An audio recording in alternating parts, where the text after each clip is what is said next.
இறையேசுவில் பிரியமான சகோதர சகோதரிகளே, நமது ஆண்டவர் இயேசு கிறிஸ்துவுடைய திருப்பெயரால் உங்களுக்கும் உங்கள் குடும்பத்தில் இருக்கிற அனைவருக்கும் அன்பும் சமாதானமும் மகிழ்ச்சியும் உண்டாவதாக. அன்பு மிக்கவர்களே, மற்றும் ஒரு முறை இந்த செய்தியை கேட்டுக்கொண்டிருக்கிற அன்பு இன்றைய மன்னா உறவுகள் அனைவருக்குமே கிறிஸ்து பிறப்பினுடைய விழா வாழ்த்துதல்களை மகிழ்வோடு தெரிவித்துக் கொள்கிறேன். நம்ம ஏற்கனவே அறிவித்தபடியே டிசம்பர் மாதம் 22ஆம் தேதி 200 ஏழைகளுக்கும் ஆதரவற்றவர்களுக்கும் நம்ம சின்ன சின்ன பரிசு பொருட்களை கொடுத்து நல உதவிகளை கொடுத்து அவர்களோடு கிறிஸ்து பிறப்பு விழாவை நம்ம கொண்டாடினோம். ஆகவே உதவிட்ட அனைத்து நல் உள்ளங்களுக்கும் என்னுடைய மனமார்ந்த நன்றியை தெரிவித்துக் கொள்கிறேன். அன்புமிக்கவர்களே, டிசம்பர் மாதம் 26ஆம் தேதி கிறிஸ்து பிறப்பினுடைய இந்த ஆக்டேவ் என்று சொல்லப்படுகிற இந்த மகிழ்ச்சிகரமான ஒரு நாட்களில் தான் நம்ம இருக்கிறோம். ஆனால் தாயாம் திருவை இன்றைக்கு நமக்கு கொடுத்திருக்கிற புனிதரானவர் மறைசாட்சி ஸ்தேவான், முதல் கத்தோலிக்க மறைசாட்சி என்று அறியப்படுகிறவர். புரோட்டோ மார்ட்டர் என்று இவரை சொல்லுவார்கள். நேற்று கிறிஸ்து பிறப்பின் மகிழ்ச்சியை கொண்டாடிய நமக்கு இன்றைக்கு அந்த கிறிஸ்துவை நம்முடைய மீட்பராக ஏற்றுக்கொண்டால், அந்த கிறிஸ்துவுக்கு நாம் சீடராக இருந்தால், அந்த சீடத்துவத்தினுடைய விலை என்ன என்பதையும் இன்றைக்கு நமக்கு நற்செய்தியாகவும் அதே நேரத்தில் மறைசாட்சி புனித ஸ்தேவான் அவர்களுடைய முடியப்பர் என்று இவரை சொல்லுவோம். அவருடைய வாழ்வியல் மூலமாக நமக்கு திருச்சபை எடுத்துரைக்கிறது. அன்புமிக்கவர்களே, கிறிஸ்தவ வாழ்வு என்பது இன்பமும் துன்பமும் நிறைந்த ஒரு வாழ்வு. கிறிஸ்தவ வாழ்வு என்பது விசுவாசத்தில் தளர்ச்சியும் அதே நேரத்தில் எதிர்நோக்கையும் நமக்கு கொண்டிருக்கிற ஒரு வாழ்வு.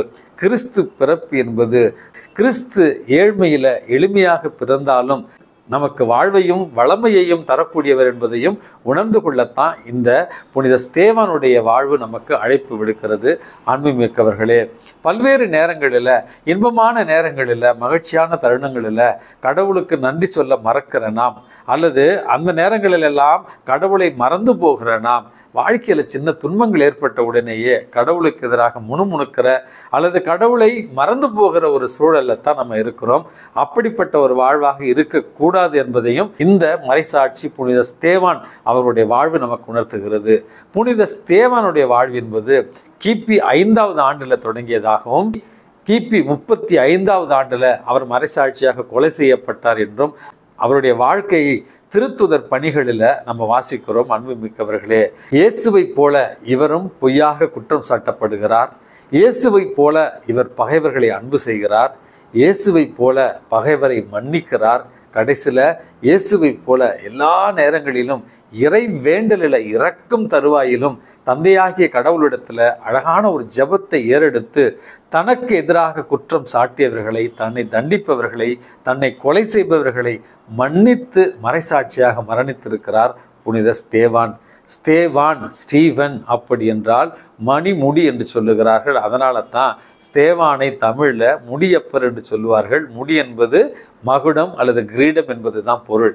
மறைசாட்சியத்தை இயேசுவுக்காக ஏற்றுக்கொண்டதால தான் இவரை முடியப்பர், மறைசாட்சியத்தை மகுடமாக ஏற்றவர் என்கிற பொருளோடு இவரை இன்றைக்கு நம்ம நினைவு கூறுகிறோம். அமெரிக்க நாட்டில் டென்னிஸ் பிளேயர் ஒருவர் இருந்தார். பிறந்தது 1934. மிக பிரபலமான ஒரு டென்னிஸ் பிளேயர்.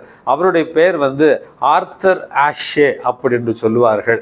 அன்புமிக்கவர்களே, இந்த கிராண்ட் ஸ்லாம் என்று சொல்லப்படுகிற அந்த டென்னிஸ் போட்டியில் 2-3 முறை இவர் உலக சாம்பியன் பட்டத்தை வாங்கியிருந்தவர். ஒரு கருப்பினத்து டென்னிஸ் பிளேயர். திடீரென்று அவருடைய வாழ்க்கையில் மிகப்பெரிய ஒரு புயல் வீசியது போல HIV எய்ட்ஸ் நோயால் அவர் பாதிக்கப்படுகிறார்.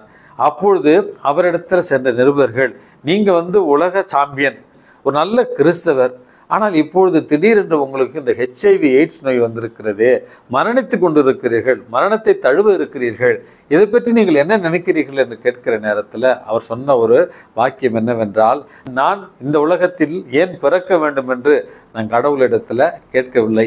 நான் ஒரு கருப்பனாக பிறக்க வேண்டும் என்பதையும் கடவுளிடத்தில் ஏன் என்று கேட்கவில்லை.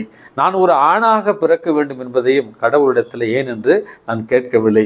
எனக்கு ஏன் இத்தனை முறை உலக டென்னிஸ் சாம்பியன் பட்டம் என்றும் நான் கேட்கவில்லை. எனக்கு இன்றைக்கு HIV நோயினால் பாதிக்கப்பட்டிருக்கிறேன். ஆனால் ஏன் என்று எல்லாவற்றுக்கும் கேட்காத நான் ஒன்றுக்கு மட்டும் எனக்கு வேண்டும் என்று கேட்டிருக்கிறேன். நான் இறைவனிடத்துல எனக்கு நம்பிக்கையையும் மன வலிமையையும் கேட்டிருக்கிறேன் அப்படின்னு சொன்னாராம். அன்புமிக்கவர்களே, கிறிஸ்தவ வாழ்வினுடைய அடிநாதம் என்று இதை நம்ம புரிந்து கொள்ள வேண்டும். இன்பங்கள், மகிழ்ச்சியான தருணங்கள் வருகிற நேரத்தில் இறைவனுக்கு நன்றி சொல்லி, அதே நேரங்களில் தடங்கல்கள், சோதனைகள் வருகிற நேரத்தில் இறைவனை இறுக பற்றி கொண்டு இயேசுவுக்கு சாட்சியாக உண்மை சீடர்களாக வாழ்ந்திட இறைவனிடத்தில் இன்றைக்கு மன்றாடி ஜெபிப்போம். அன்புமிக்கவர்களே, இன்றைக்கு என்னுடைய குருத்துவ அருட்பொழிவினுடைய நினைவு நாள். 17 ஆண்டுகள் இறைவன் எனக்கு இந்த குருத்துவத்தை ஆசீர்வாதமாக கொடுத்திருக்கிறார். ஆகவே இந்த நாளில் எனக்காக ஒரு சின்ன ஜெபத்தை என்னுடைய உடல் நலத்திற்காகவும் அதே நேரத்தில் என்னுடைய இந்த பணி வாழ்விற்காகவும் ஏறெடுக்க உங்களை அன்போடு ஆசிக்கிறேன்.